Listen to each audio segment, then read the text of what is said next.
25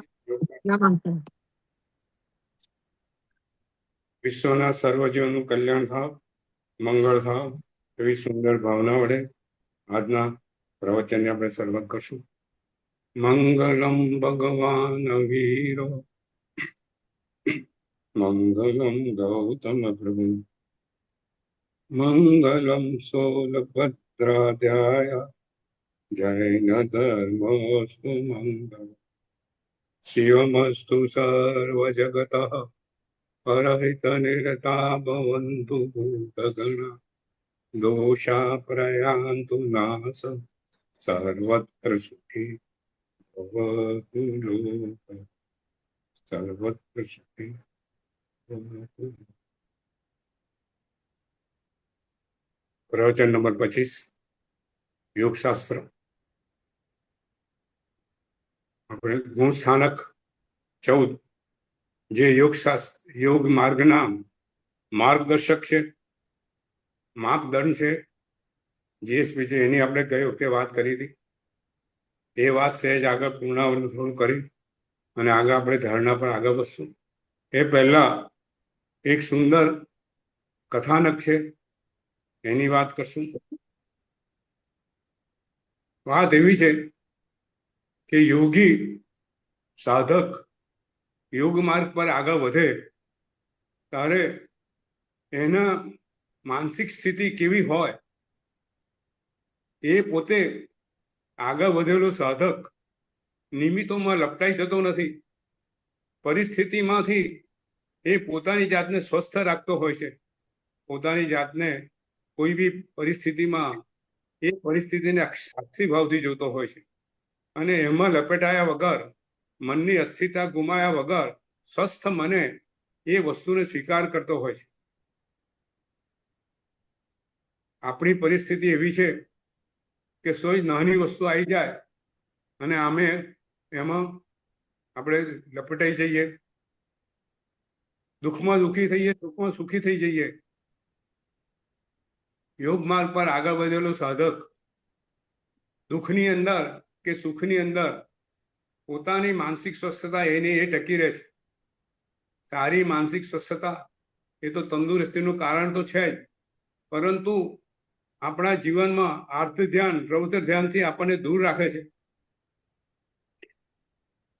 એક સુંદર કથાનક. ચીનના 2 રાજા હતા, બંને ખાસ મિત્રો. અને એક રાજા બળવાન હતો, એક રાજા એનું નામ હુઆ. એ પોતે સાદો સીધો હતો. એને પોતાના મિત્રતા પર બહુ પ્રેમ કે મારો મિત્ર મોટો રાજા છે, મારા પર કેટલો પ્રેમ રાખે છે. અને બંને વચ્ચે અવારનવાર મિત્રતા, મળવાનું થાય. રાજા એને ત્યાં જાય, રાજા પરિવાર સાથે અહીંયા આવે, ખૂબ સરસ મિત્રતા. પરંતુ સંજોગો ઘણી વખત એમને એમ ચાલતા હોતા નથી, વિપરીત સંજોગો આવતા હોય છે. અને જે મોટો રાજા હતો, જે વિંગ એનું નામ, એનો દાનત ખોરી, મિત્રતા ખરી, એનો સ્વાર્થી સ્વભાવ, એનું લશ્કર મોટું. એક વખત એને આ મિત્ર રાજાનો ચઢાઈ કરીને એને ખબર પડે એ પહેલા એનો અડધું રાજ્ય પચાવી પાડ્યું. પેલા હુઆ રાજાને ખબર પડી કે મારા મિત્ર રાજાએ આવું ખરાબ કાર્ય કર્યું છે, જેને હું પોતે પ્રાણથી પ્યારો માનતો હતો, એને જ આવું મારું કાર્ય કર્યું છે. બહુ હતાશ થઈ ગયો, બહુ નિરાશ થઈ ગયો. આપણી મોડર્ન ભાષામાં ડિપ્રેશનમાં આવી ગયો. રાજના કારભારમાં એનું કામ મન સૂજે નહીં. કાયમ એને એ જ વિચાર આયા કરે કે મેને જે મિત્ર માન્યો તો એને આ શું કર્યું. આપણા જીવનમાં આવા પ્રસંગો આવતા હોય છે શેખરભાઈ. એને પોતાના માન્યા હોય, જેના માટે આપણે ખૂબ પ્રેમ ભાવ, આદર ભાવ, એના માટે બધું કરી છૂટતા હોય, અને ક્યારેય આપણને દગો દઈ દે ત્યારે આપણી માનસિક દશા આવી જ કંઈક થઈ જાય છે. સંસારની સંબંધોની અનિત્યતા આપણે એને સ્વીકારી શકતા નથી. રાજાની દશા કંઈક આવી હતી. ખૂબ હતાશ, ખૂબ નિરાશ, ખાવામાં મન નહીં. મંત્રીઓ બધા વિચાર કરે કે આમને આમ રાજ કેવી રીતે ચાલશે. રાજાનું શરીર સુકાતું ગયું. મંત્રીએ વિચાર કર્યો કે રાજાને કોઈ ને બતાવીએ. ઘણા વૈદ્યોને બતાવ્યું, પણ આ મનની ચિંતા વૈદ્યો કોઈ દૂર ના કરી શકે. પછી એક સંત પાસે જવાનું નક્કી કર્યું, અને આ મંત્રી રાજાને લઈને સંત પાસે ગયા. સંતે રાજાને જોયું કે રાજાનું મોઢું સાવ પડી ગયેલું છે. મોઢાના શરીરના કોઈ ઠેકાણા નથી, સાવ દુબળા પાતળા થઈ ગયા છે. સંતે રાજાને પૂછ્યું કે શું થયું? રાજા કેમ આવું? મંત્રીઓએ બધી વાત કરી. સંતે કીધું કે રાજાને, સંતે વિચાર કર્યો, સંત હોશિયાર હતા. સંતે રાજાને કીધું કે રાજા ગભરાશો નહીં, મારી પાસે એક જડીબુટ્ટી છે, મારી પાસે એક વિધિ છે. એ વિધિથી તમારું અડધું રાજ્ય તમને પાછું મળી જશે.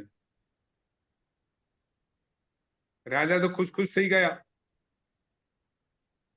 બધો શોક, બધું દુઃખ તરત દૂર થઈ ગયું, અને તરત બોલ્યા કે સંત મને બતાવો મારે શું કરવાનું છે. તમે જે કહેશો હું કરીશ, પણ મારે મારું અડધું રાજ્ય પાછું આવી જવું જોઈએ. મનની પરિસ્થિતિ આવી હોય. સંસારના પદાર્થોની આસક્તિ બધું ભૂલાઈ દેતી હોય. અને સંતે કીધું, જો મારી પાસે વિધિ છે, વિધિની અંદર એવું છે કે તારા શરીરનું જમણા ભાગનું કોઈ બી અંગ, કાં તો આંખ, કાં તો હાથ, કાં તો પગ તારે મને કાપીને આપવો પડે.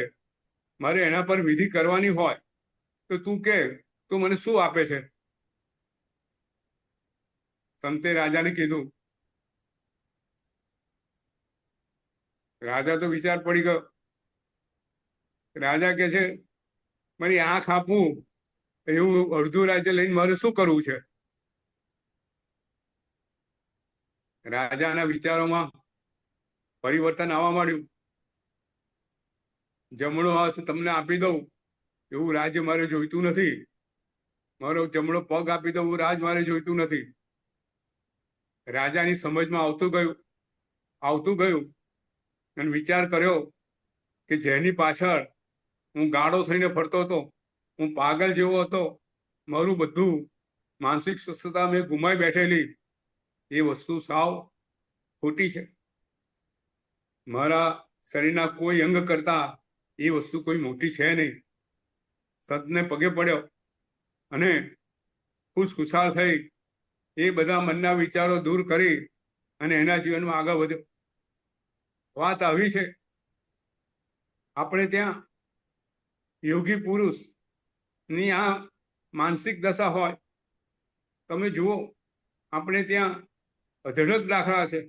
આપણા મહાપુરુષોના જીવનમાં એક આવા પ્રસંગ બનેલા છે, ક્યારે હવે વિપરીત સંજોગોમાં એમણે ક્યારે પોતાની માનસિક સ્વાસ્થ્યતા ગુમાવી નથી. પાર્શનાથ ભગવાન આપણે ત્યાં દાખલો છે. કમઠે ધનેન્દ્ર ચ સોચિતમ કર્મ કુર્વતી પ્રભુસ્તુલ્ય મનોવર્તી પાર્શનાથાય જેને. કમઠ શું ને ધર્મેન્દ્ર શું, એ બધા મારા કર્મના પ્રતાપે છે. બંને મારા માટે સરખા છે. આ માનસિક સ્વસ્થતા, આ માનસિકતા એ ભગવાન બનાવે છે, યોગી બનાવે છે, સાધક બનાવે છે. આપણે યોગ શાસ્ત્રમાં આ માનસિક સ્વસ્થતા કેળવવાનું યોગ શાસ્ત્ર આપણને કહે છે. ગુણ સ્થાનકની વાત છે. આપણે 14 ગુણ સ્થાનક આપણે જાણ્યા. તે જ નાનકડું પુનરાવર્તન કરીને આજે આપણે ધારણા પર જવું છે, વિવિધ પ્રકારના ધ્યેય પર જવાનું છે. આજે 14 ગુણ સ્થાનક યોગ સાધના માર્ગ પર એક ધીમાદાડી છે, એક GSP છે.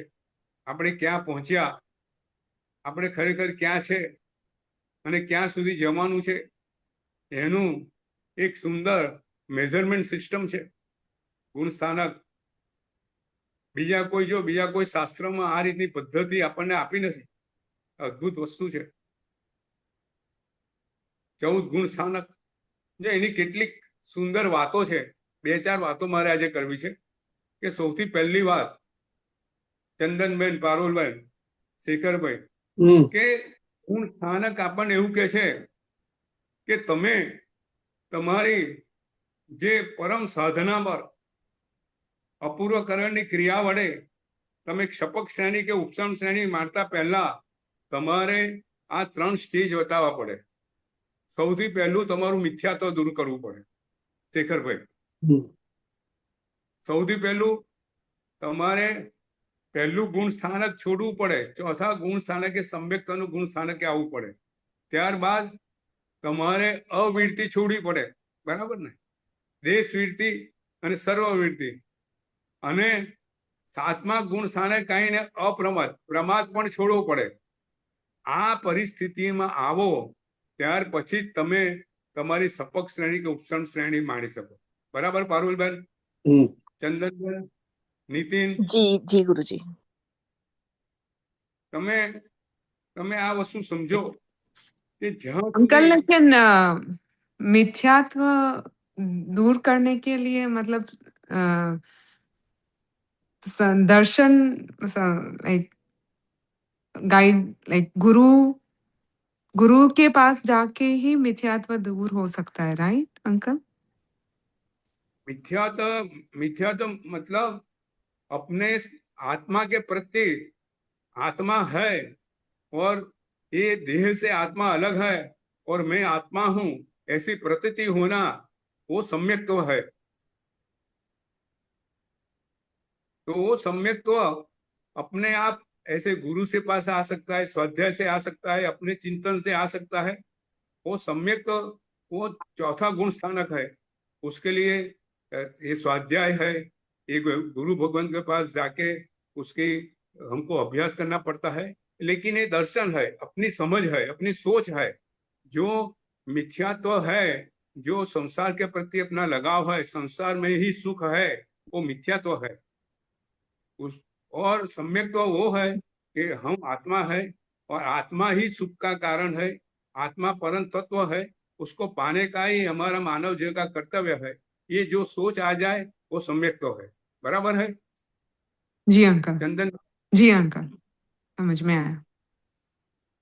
હવે 7મા ગુણ સ્થાનકે આયા પછી, અપ્રમદ ગુણ સ્થાનક આયા પછી જ અપૂર્વકરણની ક્રિયા વડે તમે ક્ષપક શ્રેણી માણી શકો.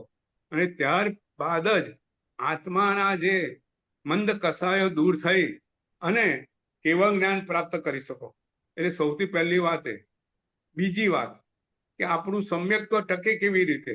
પારુલબેન, આપણે અવીરતી, જે વીરતી છે ટકે કેવી રીતે? અને અપ્રમત્વ ભાવ આવ્યો ટકે કેવી રીતે? એને સાચવવો કેવી રીતે કે જેથી આપણે આ સપક શ્રેણી માણી શકીએ, આ સાધના કરી શકીએ. બરાબર છે? સપક શ્રેણી સાધના છે, ધ્યાનની પદ્ધતિ છે, ધર્મ ધ્યાન ને શુક્લ ધ્યાનની પદ્ધતિ છે. તો ત્યાં સુધી પહોંચવા માટે આ બધી વસ્તુ આપણા જીવનમાં કેવી રીતે આવી શકે? તો સમ્યક તેને સાચવવા માટે, ચંદનબેનનો પ્રશ્ન હતો કે સમ્યક તો સાચવવું કેવી રીતે? તો સમ્યક તો સાચવવા માટે સૌથી પહેલું તો આપણને ભગવાન છે, ભગવાનની વાતો પ્રત્યેની રુચિ, ભગવાન પ્રત્યેની ભક્તિ અને ભગવાનની જે વાતો છે એ પ્રત્યેનો સ્વાધ્યાય, આ 3 શેખરભાઈ જીવનમાં હોય તો આપણું સમ્યક તો ટકી રહે. બરાબર છે પારુલબેન, ચંદનબેન? આપણું સમ્યક તો કેવી રીતે? સમ્યક તો આપણે સમજ આવી કે ભાઈ આત્મા, હું આત્મા છું અને મારા જીવનનું કર્તવ્ય એ છે કે મારા આત્માનું અહિત ન થાય. મારી એક એક પ્રવૃત્તિ એવી હોય, મારા આત્માનું થોડું બી અહિત ના થવું જોઈએ. એ ઉપરાંત આત્મામાં જે મલિનતા છે મારે દૂર કરવાની છે. એ સમજ આવે. એને સાચવવી કેવી રીતે? તો ભગવાન પ્રત્યે રુચિ હોવી જોઈએ. ભગવાનની વાતો પ્રત્યે રુચિ, ભગવાન પ્રત્યે શ્રદ્ધા, ભગવાન પ્રત્યે અહોભાવ, ભગવાનની ભક્તિ.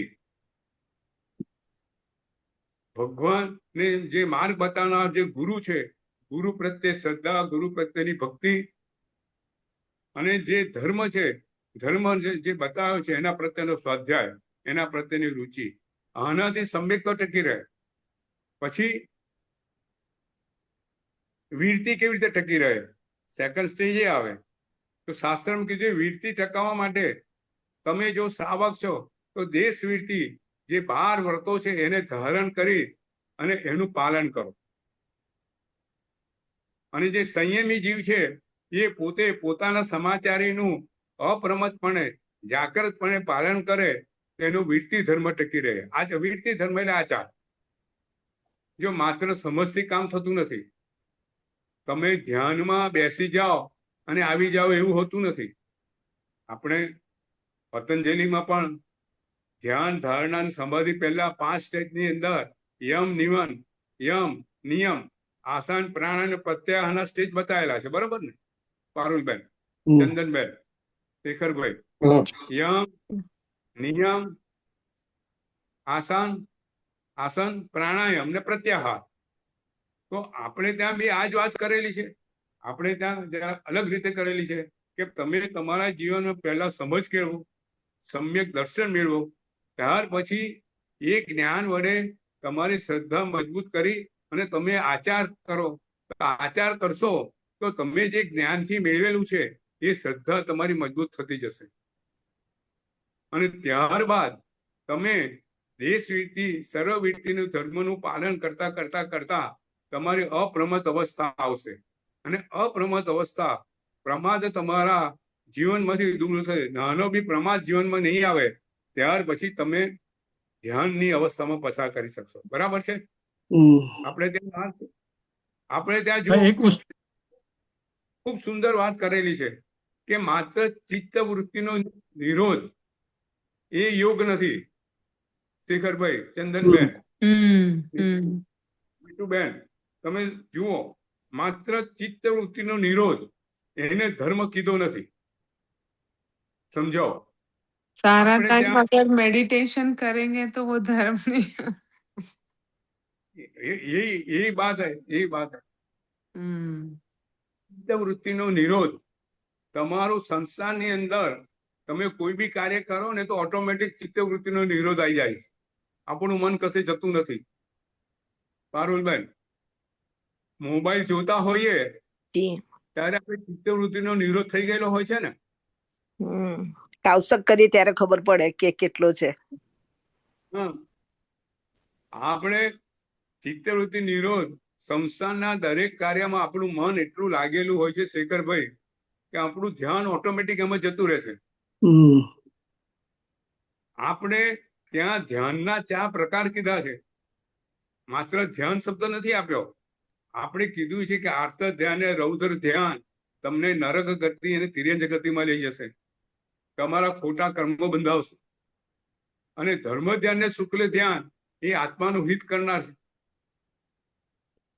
બગલો પાણીમાં ઉભો હોય અને ધ્યાન ધરતો હોય, શેનું ધ્યાન ધરતો હોય?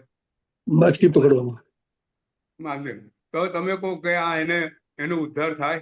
પારુલબેન, ના થાય. કેવી રીતે થાય? ના થાય. ધ્યાન જ છે ને. આપણું ધ્યાન પિક્ચરમાં બરાબર હોય, મારામારી થતી હોય, બરાબર પિક્ચરમાં ધ્યાન હોય અને એવું ધ્યાન હોય કે આજુબાજુ વાળા આપણને 100 ગોચે તો બી ખબર ના પડે એવું ધ્યાન હોય ને, તો એ ધ્યાન આપણે શું કરે? આ ચિત્તવૃત્તિ નિરોધ જ છે ને. ચિત્તવૃત્તિનો નિરોધ એટલે શું? ચિત્તવૃત્તિ તમારી આજુબાજુ જાય નહીં, તમારી વૃત્તિનો નિરોધ થઈ ગયો. ચિત્ત એક ઠેકાણે સ્થિર થઈ ગયું. વાત એ છે કઈ ઠેકાણે સ્થિર થયું? એના પર તમારા કર્મો બંધાય. બરાબર ને? બરાબર. તો આપણે ત્યાં મોક્ષ માર્ગ, યોગ માર્ગ અહીંયા અલગ પડે છે બીજા કરતા. કે માત્ર ધ્યાનમાં બેસી ગયા અને આત્મા સ્વચ્છ થઈ ગયું બનતું નથી. એના માટે તમારે આ બધામાંથી તબક્કામાંથી પસાર કરવું પડે છે. ત્યાર પછી તમે ધ્યાનની પાત્રતા ધરાવો. ખૂબ સુંદર વાત છે. ચંદનબેન, નીતિન, હા ક્યાંય પ્રશ્નો હોય તો પૂછો. આ બહુ મૂળભૂત પ્રશ્ન છે. આપણે સંકલેશ ચિત્ત હોય એનો એ વૃત્તિનો નિરોધ એને ધ્યાન કીધું છે. સંકલેશ વાળે જે ચિત્ત સંકલેશમાં હોય, સંકલ્પ વિકલ્પમાં હોય, આ કરવું તે કરવું હોય, સંસારના પદાર્થોની અંદર આપણું ચિત્ત બરાબર લાગેલું હોય, એવી વૃત્તિનો નિરોધ કરવો એ યોગ સાધનાનો માર્ગ બતાવેલો છે શેખરભાઈ. આ મોક્ષ માર્ગ માટે તમે કહ્યું ને, મોક્ષ માર્ગ, હા એમાં હા સાહેબજી રત્ન સુંદર મહારાજ સાહેબના બહુ સરસ વ્યાખ્યાન સ્ટાર્ટ થયા છે થાણાંગ સૂત્ર ઉપર, બહુ સરસ. હા હા, આજે ત્રીજું વ્યાખ્યાન છે, બધાએ સાંભળવા હા. જેવું છે. આ તમે કહ્યું ને એના ઉપર જ એમણે મોક્ષ માર્ગ કઈ હા, રીતે હા. મળે, એમણે મન હા. ઉપર બધું બહુ સરસ સમજાવ્યું છે. હા હા સરસ આ સરસ. છેલ્લા ત્રણ દિવસના વ્યાખ્યાન થાણાંગ સૂત્ર ઉપર હા. એમણે વ્યાખ્યાન આપેલું છે. બધા યુટ્યુબ પર સાંભળજો બધા. ચોક્કસ. હા હા હા એમનો આપણે બરાબર. તો હવે આપણે એ વાત કરતા હતા કે આપણે ધ્યાનની પાત્રતા કોને કહેવાય. યોગશાસ્ત્રમાં કલિકાલ સર્વજ્ઞ હેમચંદ્ર મહારાજ સાહેબે હવે આપણે ધ્યાનની અંદર આગળ વધી રહ્યા છે. આપણે ધ્યાનને ઘણી મૂળભૂત વાતોની આપણે ચર્ચા કરી લીધી છે. આપણે ગુણ સ્થાનક દ્વારા આપણે એ બી સમજી ગયા છે કે આપણે ધ્યાન ધરવા માટે કયા કયા તબક્કામાંથી પસાર કરીએ તો આપણું ધ્યાન આપણે જે મેળવવું છે, આપણને જે આત્માનું પરમ તત્વ જે આપણે પામવાનું છે, આપણા આત્માને શુદ્ધ કરી અને આત્માને સંસારના ભ્રમણમાંથી છોડાવવાનો છે, એ પ્રાપ્ત કરવા માટે આપણે જે પાત્રતા પ્રાપ્ત કરવાની છે, તો કઈ પાત્રતા છે. બહુ સુંદર વાત છે. આજે આપણે ધારણા પર આગળ વધવાનું છે એ પહેલા આ મુખ્ય વસ્તુ આપણે બરાબર સમજી લઈએ કે કલિકાલ સર્વજ્ઞ હેમચંદ્ર મહારાજ સાહેબે જે વાત કરેલી છે એ વાત બરાબર સમજી લઈએ કે ભાઈ ધ્યાન માટેના પાત્રતા કઈ. ખૂબ સુંદર વાત છે. એમને ઘણી વાતો કરેલી છે કે સૌથી પહેલી વાત કે તમારે ભગવાનની વાતોમાં શ્રદ્ધા હોવી જોઈએ, રુચિ હોવી જોઈએ. ભગવાનને બતાવેલા માર્ગ પર તમારી શ્રદ્ધા એ સૌથી પહેલી પાત્રતા છે. બીજી પાત્રતા, તમારા જીવનમાં કસાયો મંદ પડેલા હોવા જોઈએ.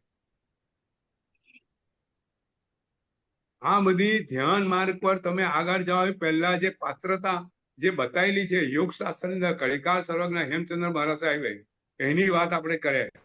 ત્યાર પછી આપણે જે ધારણાની જે પદ્ધતિ છે એની વાત કરવાની છે. પણ આ મૂળભૂત વાતો સમજી લઈએ કે સૌથી પહેલા આપણે ભગવાન પરની શ્રદ્ધા, ભગવાનના બતાવેલા માર્ગ પરની શ્રદ્ધા, અતૂટ શ્રદ્ધા હોવી જોઈએ. ત્યારબાદ ભગવાને જે આચાર માર્ગ બતાવ્યો છે એ આચાર માર્ગનું આપણે પાલન કરતા હોવા જોઈએ. એટલે સુધી પાલન કરીએ.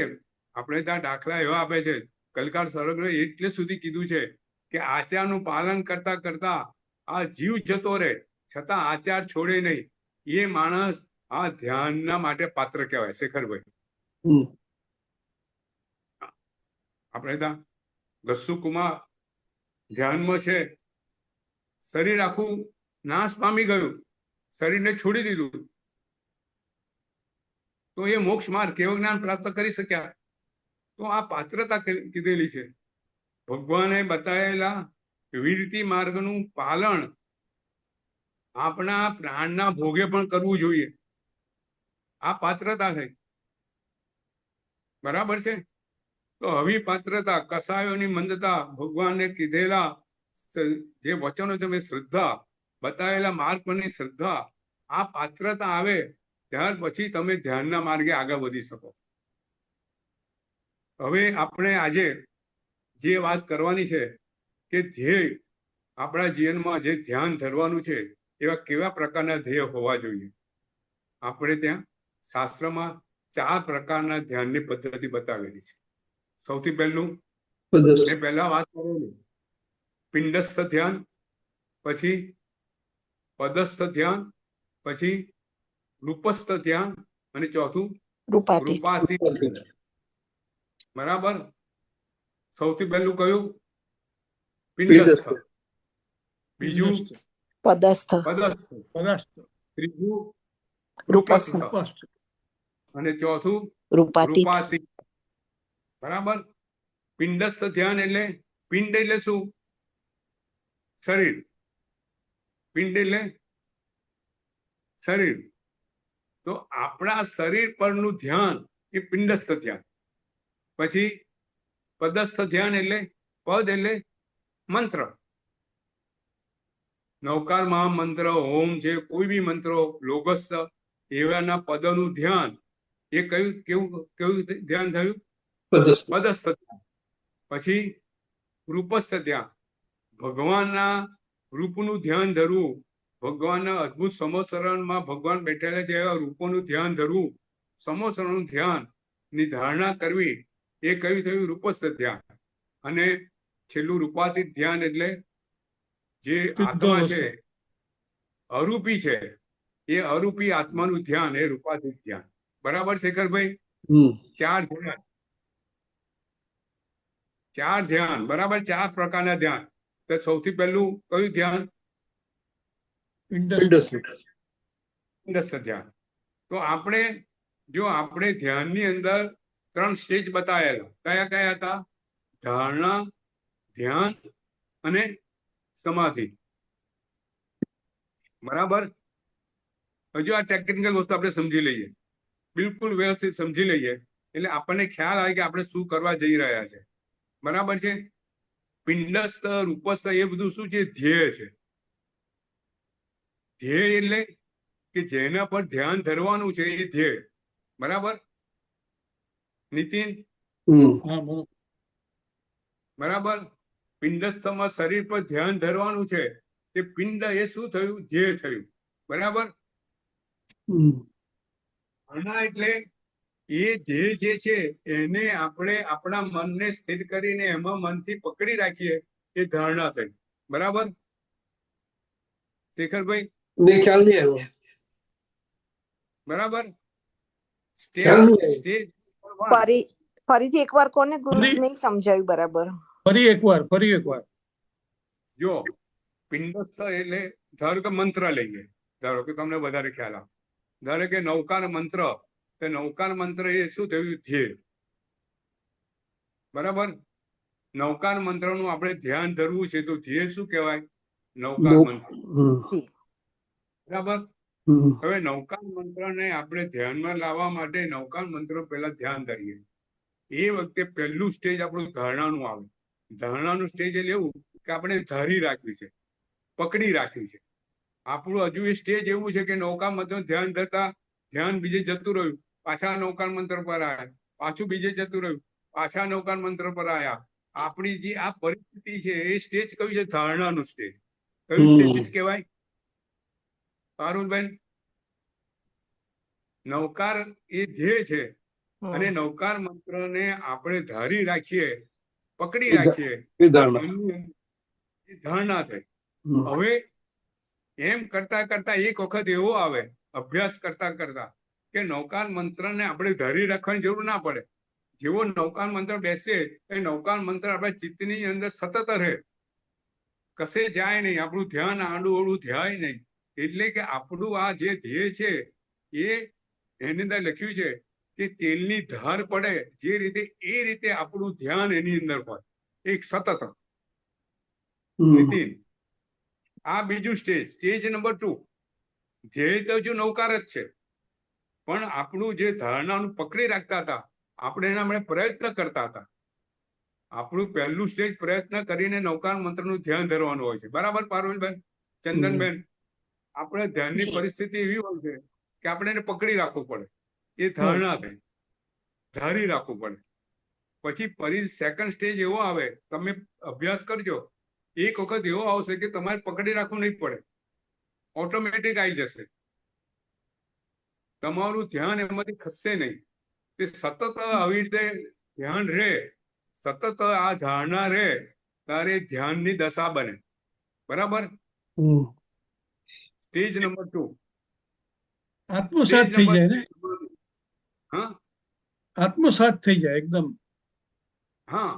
હવે સ્ટેજ નંબર 3 એવો આવે કે તમે નૌકાર મંત્રનું ધ્યાન ધરતા ધરતા ધરતા ધરતા મનની સ્થિતિ આવે, કે નૌકાર મંત્ર અને તમે બંને એકરૂપ થઈ જાઓ. અને એ વખતે જે તે એકરૂપતા આવે ત્યારે નૌકાર મંત્ર બી ના રહે. જે ધ્યાતા આપણે શું કહેવાય? ધ્યાતા કહેવાય. આપણે ધ્યાતા અને ધ્યેય નૌકા અને ધ્યાનથી આગળી સ્ટેજ સમાધિ, એમાં ધ્યાતા અને ધ્યા એક થઈ જાય. એ સમાધિ સાલ્વેશન. પહેલું ધારણા એ કોન્સન્ટ્રેશન, ધ્યાન એ મેડિટેશન અને સમાધિ એ સાલ્વેશન. બરાબર શેખરભાઈ? હવે સમજાઈ ગયું. ખ્યાલ આવ્યો ને? આ સ્ટેજ છે. હવે આપણે પિંડસ્થ ધ્યાનમાં જે ધારણા ધારવાની છે એની વાત કરશું. બરાબર છે? આજે ધ્યાન લેવું છે કે પછી આવતી વખત? કારણ કે આજે નીતિન ને મારે પહેલા જવાનું છે. બરાબર નીતિન? ત્યારે આવવાનું છે 9:30 વાગે. હા, તો આવતી વખતે ધારણાનું લાંબી વાત કરશું. પિંડસ્થ ધારણા છે, એના 5 સ્ટેજ છે. પિંડસ્થ ધારણા કલિકાલ સર્વજ્ઞ ભગવાન હેમચંદ્ર મહારાજ સાહેબ બતાવેલી છે. પિંડસ્થ ધારણા સૌથી પાર્થિવ ધારણા, આગ્નેય ધારણા, વાયવી ધારણા, વરુણ ધારણા અને તત્વભૂ ધારણા. આ 5 ધારણાના સ્ટેજ છે. અદ્ભુત વસ્તુ છે. ધ્યાનની આ અવસ્થામાં અદ્ભુત ફાયદા થાય છે. આ વસ્તુ શું છે, કેવી રીતની છે, એનું રહસ્ય શું છે, આપણે આવતી વખતે સામાન્ય રીતે સમજીશું, સામાન્ય શબ્દમાં સમજીશું. પિંડસ્થ એટલે શરીરની ધારણા, શરીર પર જે કર્મ લાગ્યા છે એની ધારણા, એ કર્મોને કેવી રીતે દૂર કરવાના એની ધારણા, અને આખું એ પિંડસ્થ ધ્યાન. એ પિંડસ્થ ધ્યાનની આ સાધના છે. એ 5 સ્ટેજ છે શેખરભાઈ. થોડા લાંબા સ્ટેજ છે, એને સમજીશું. અદ્ભુત વસ્તુ છે. આપણે જીવનમાં એ ધારણા ધારી, પિંડસ્થ ધારણા વડે આપણે આપણા શરીર પર લાગેલા કર્મોને દૂર કરવાની એક અદ્ભુત પ્રક્રિયા છે નીતિન. ખૂબ રહસ્યમય પ્રક્રિયા છે, થોડી જટિલ પ્રક્રિયા છે, પણ આપણે બધા એ સ્ટેજ પર છે શેખરભાઈ કે આપણે બધા સમજી શકીએ એમ છે. એટલે ખૂબ સાદી ભાષામાં તમને આ વસ્તુ સમજાવીશ. પિંડસ્થ એટલે શરીર, પિંડ એટલે શરીર, શરીર પર લાગેલા કર્મો, એ શરીર પર લાગેલા કર્મો અને શરીર આત્માને જે લાગી વળગેલું છે એને દૂર કરવાની જે ધારણા છે, જે ધ્યાન છે, જે સમાધિમાં લઈ જવાની છે, એની પ્રક્રિયા આપણે આવતી વખતે સમજીશું. બરાબર છે? ઓકે પારુલબેન? જી ગુરુજી. આજે લેવા છે પણ સમય નહીં રહ્યો. હા, બરાબર છે. Next time. અને થોડી લાંબી છે. 5 સ્ટેજ છે. પહેલા 5 સ્ટેજ છે આપણે જરા સમજીશું, પછી એક સ્ટેજ થી શરૂઆત કરીશું. આપણે ધ્યાનમાં એ લઈશું, પણ પહેલા 5 સ્ટેજ સમજી લઈશું તો આપણને આખી વસ્તુનો ખ્યાલ આવે કે આ વસ્તુ ખરેખર શું છે, અને પછી એને આપણે પ્રેક્ટિસમાં મૂકીશું. બરાબર છે?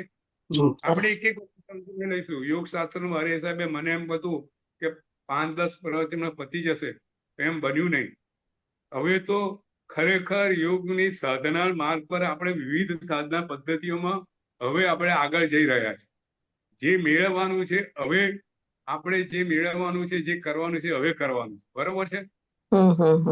એટલે હવે ખરું શરૂ થાય છે એમ. અત્યારે તો બેઝ હતો હવે હજુ. ખરું શરૂ થાય. વિવિધ ધારણા પદ્ધતિઓ, ઓમનું કેવી રીતે ધ્યાન, નવકાર મંત્રનું કેવી રીતે ધ્યાન, લોગસનું કેવી રીતે ધ્યાન, પછી બીજા બધા ધ્યાનના યોગો કેવી રીતે છે, લોભ કેવી રીતે દૂર કરવો, ક્રોધ કેવી રીતે દૂર કરવો, આ શરીર સાથેનો તાદાત્મ્ય ભાવ ધ્યાન વડે કેવી રીતે દૂર કરવો, એની વિવિધ સાધના પદ્ધતિઓ છે શેખરભાઈ. ખૂબ સુંદર. હું શું કહું, ધ્યાન ઉપરના કોઈ તમારી પાસે સાંભળો, ધ્યાન ઉપર કઈ વ્યાખ્યાન કે એવું કઈ વિડીયો હોય તો અમને મોકલજો. વિડીયો તો છે નહીં મારી પાસે. હવે વિડીયો બનશે.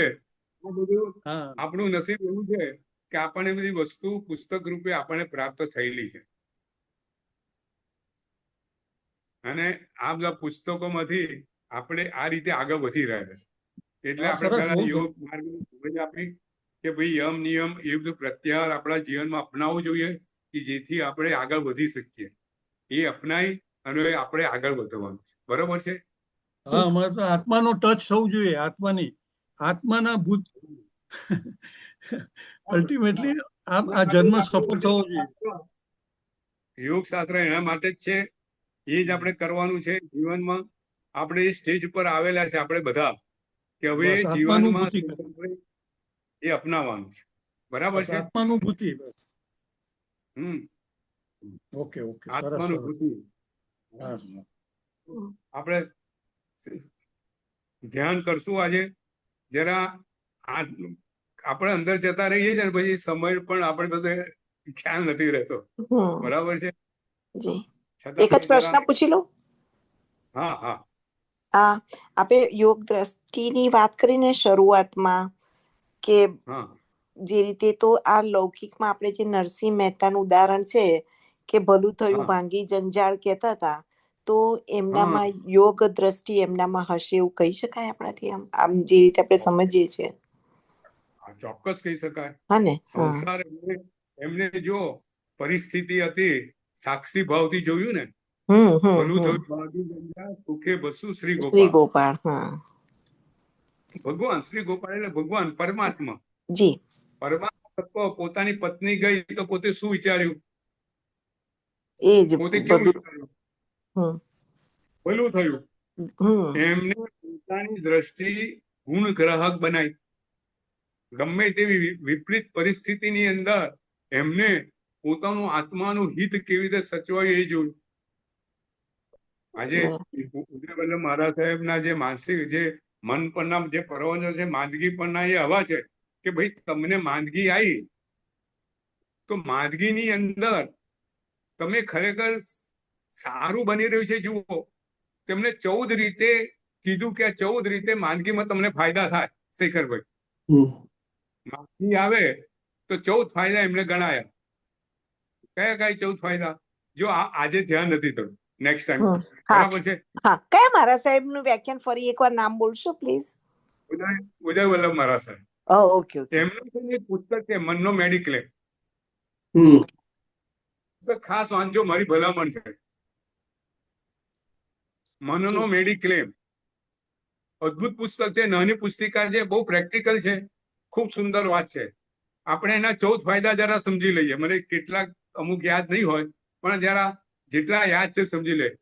સૌથી પહેલું તો તમે આપણો છે ને, આપણે દોડધામ કરતા હોય છે.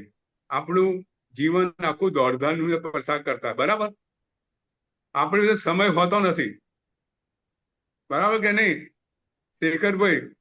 સામાન્ય રીતે દોડ ભાગ કરતા હોય છે. આપણી ઉંમરથી હવે નથી કરતા, વસ્તુ અલગ છે. પણ સામાન્ય જીવો બધાને પાસે કોઈ પાસે સમય હોતો નથી. તો માંદગીની અંદર સૌથી પહેલું શું મળે છે? આપણને સમય મળે છે.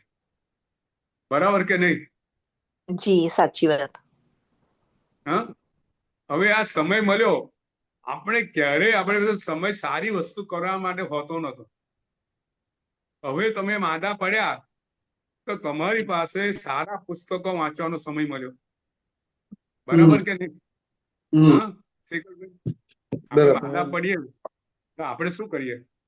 આપણે જાગ્રત અવસ્થામાં આપણે બીજું ના કરીએ, ટીવી બીવી ના જોઈએ, સારા પુસ્તકોનું વાંચન કરીએ. બરાબર કે નહીં?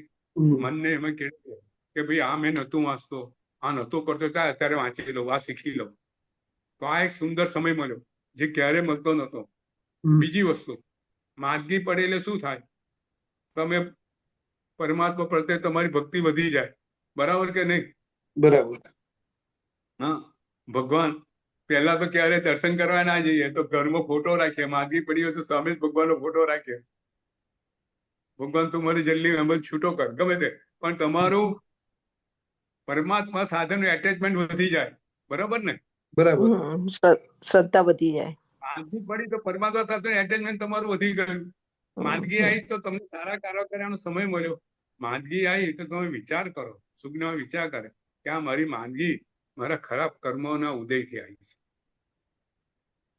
બરાબર? એટલે તમારી જાગૃતિ વધી ગઈ. તમે આર્ત ધ્યાનમાં પડવાને બદલે તમારા કર્મો દૂર થયા છે. ખરાબ કર્મનું ઉદય છે ને દૂર અત્યારે થઈ રહ્યા છે એવો વિચાર કરો તો શું થાય? કર્મ નિર્જરાનો એક સુંદર મોકો મળ્યો, બરાબર કે નહીં? બરાબર. બરાબર. હવે આગળ ચાલો. ખૂબ બધી નાની નાની વાતો છે.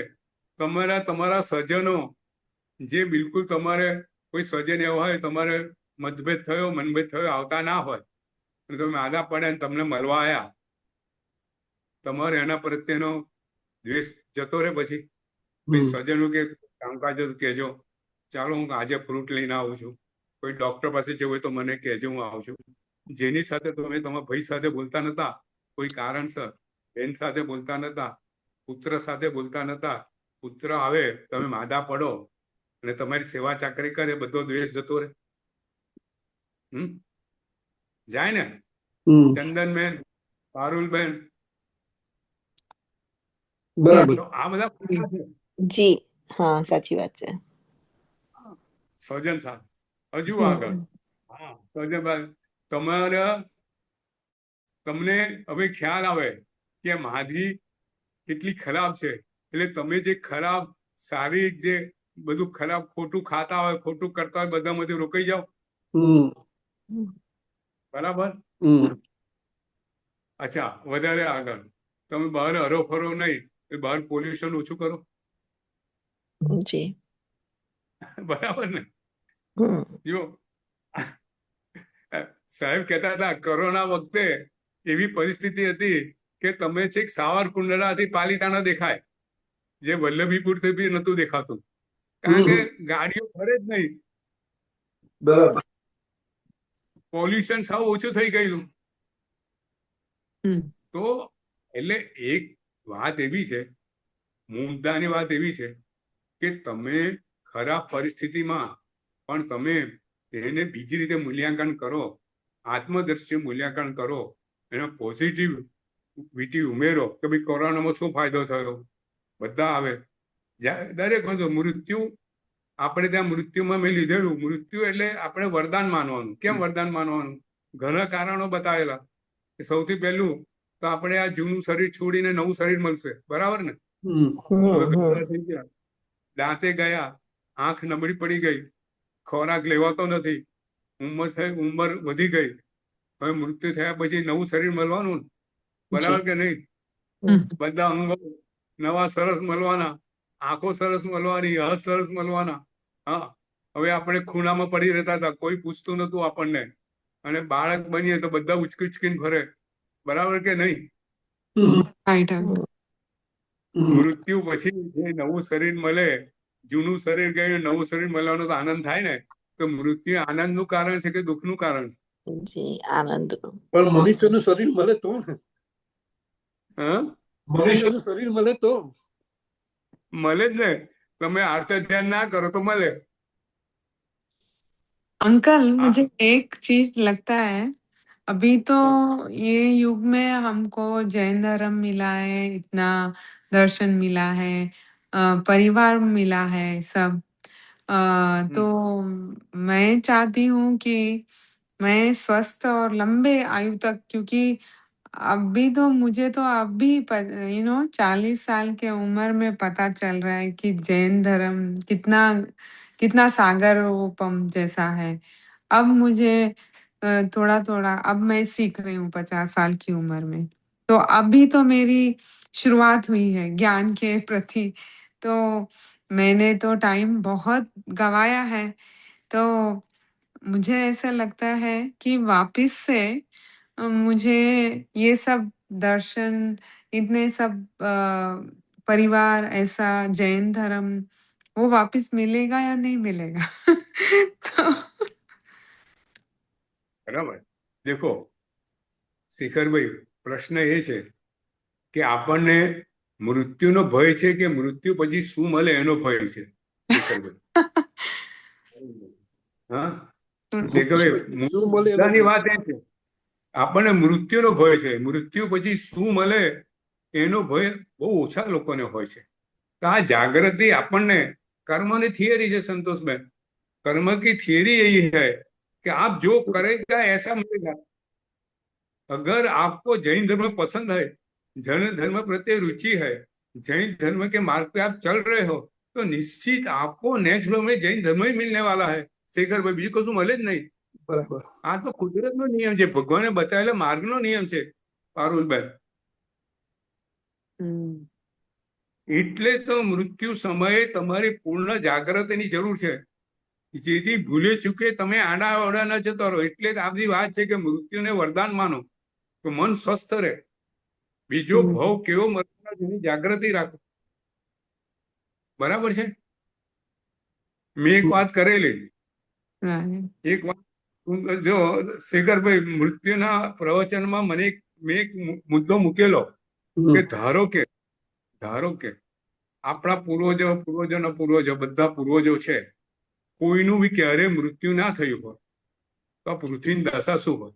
નીતિન, હા બરાબર છે हमारा मृत्यु न हो ऐसा हम ઈચ્છते हैं, બરાબર? માણસ પોતાનું મૃત્યુ ન થાય એવું ઈચ્છે, બરાબર? અરે વૃદ્ધ થવા પછી કેવી ખરાબ હાલત થાય છે શરીર। એટલે ધારો કે ખરેખર એવું બને,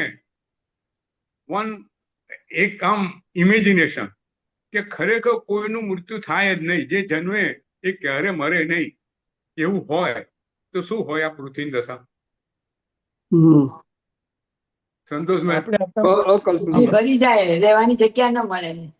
આપણે આપણા મા બાપ અને દાદા બા એ લોકોને જોઈ ના શકીએ એવી હાલત થાય।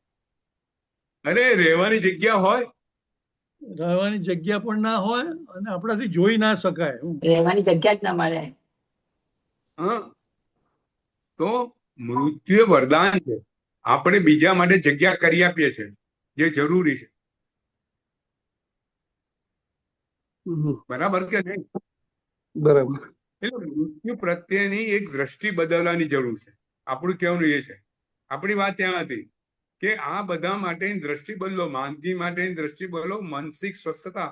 આ જે વાત કરી ને રાજાની, એ માનસિક સ્વસ્થતા, કે રાજાને એક તે થયું કે આ હાથ પગ જાય એના કરતા રાજ ગયું વધારે સારું, હું માનસિક રીતે સ્વસ્થ રહું વધારે અગત્યનું છે।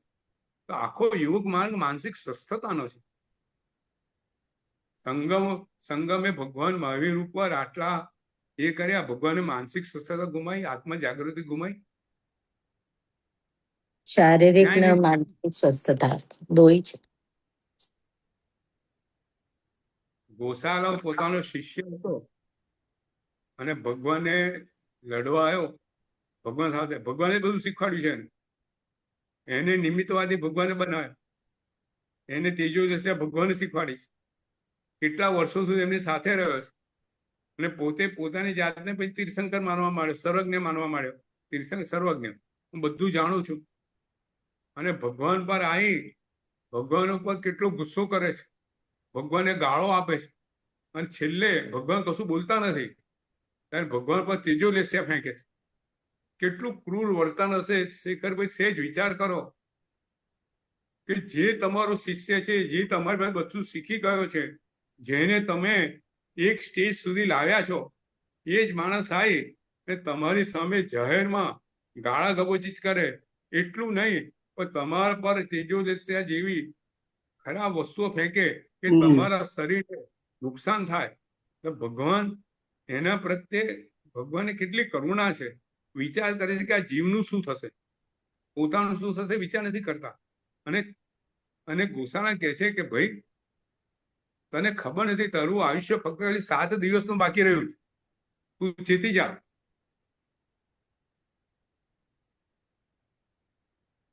આ ભગવાનની માનસિક સ્વસ્થતા, અને પરિણામ શું આવ્યું? ગોસાલો ચમકી ગયો, પોતે પોતાનું મૃત્યુ ક્યારે થશે વિચાર નતો કર્યો એને, એ નિમિત્તવાદી હતો, એને કેટલાય નિમિત્તો મળ્યા હશે ને જાણકારીમાં, પોતે એવું જ માનતો હતો કે બહુ સર્વજ્ઞ છે, મારું મૃત્યુ 7 દિવસ પછી છે, ખબર નથી, ભગવાને કીધેલું હવે જાણી ગયો કે આ તીર્થંકર ભગવાને કીધેલી વાત છે, મારું આયુષ્ય હવે 7 દિવસનું છે, હવે એના પશ્ચાતાપનો પાર નથી। એના છેલ્લા 7 દિવસ કે 12 દિવસ મને બહુ ખ્યાલ નથી, એ 12 દિવસ એના પશ્ચાતાપમાં ગયેલા છે કે મેં તીર્થંકરને આરાધના કરી છે.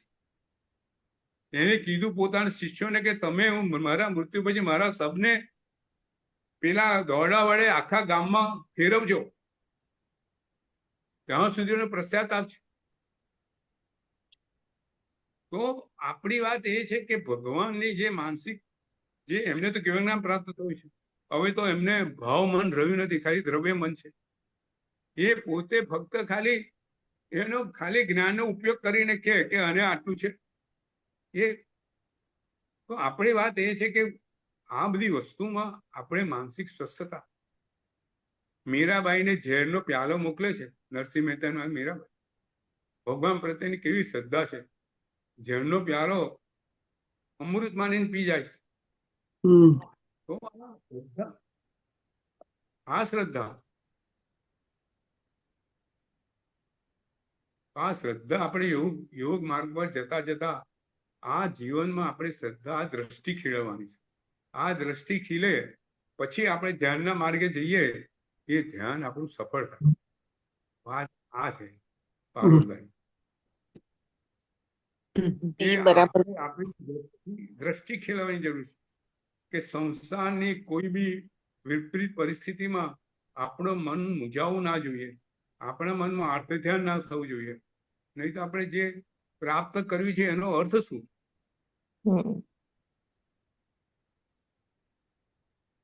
બરોબર. બરાબર. તો હવે ધ્યાન આવતી વખતે આપણે ધારણા લઈશું, પિંડસ્થ ધ્યાન.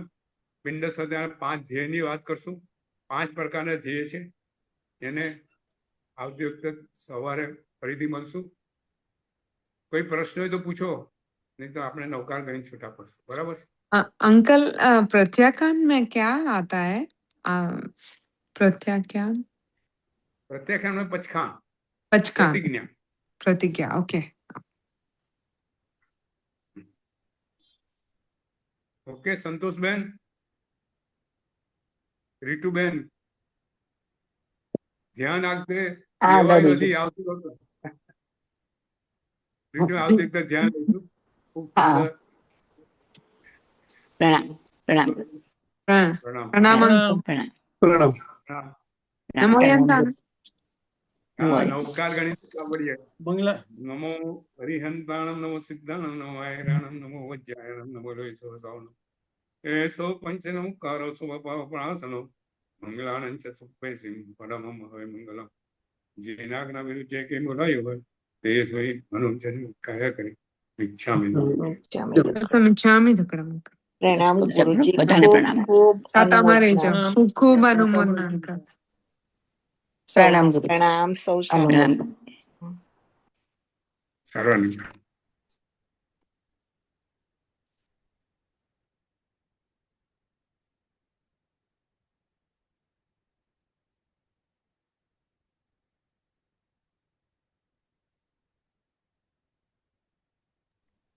अंकल आप लीव हो जाइए तो फिर वो अपने आप फिर बंद हो हाँ। जाएगा.